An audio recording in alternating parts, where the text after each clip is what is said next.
الزوج قال لها بالحرف اخرجي من الشقة حالا، دي شقتي وانا حر. بس هل فعلا من حقه يطردها؟ وهل القانون بيقف يتفرج؟ ركز معايا، لان في حالات الطرد بيتحول من خلاف زوجي لجنحة يعاقب عليها القانون.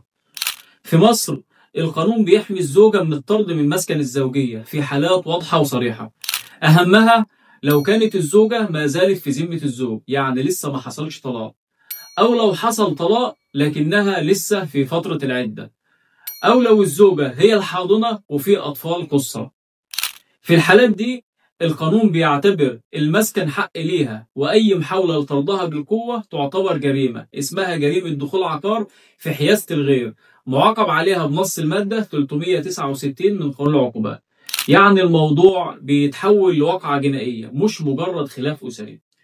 طيب لو الزوج طردها فعلا تعمل إيه؟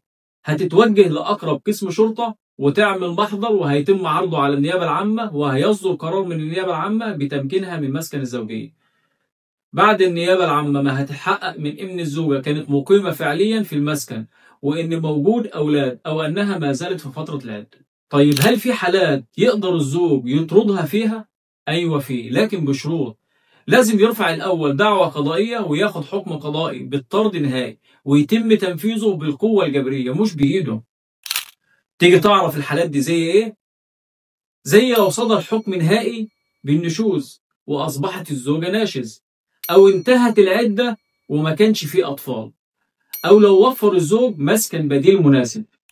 المهم مسكن الزوجية مش ملكية، ده حق إقامة محمي بالقانون في حالات معينة. ولو حد طردك منه غصب ما تسكتيش، النيابة هتنصفك والمحكمة هترجع لك حقك بقرار التمكين.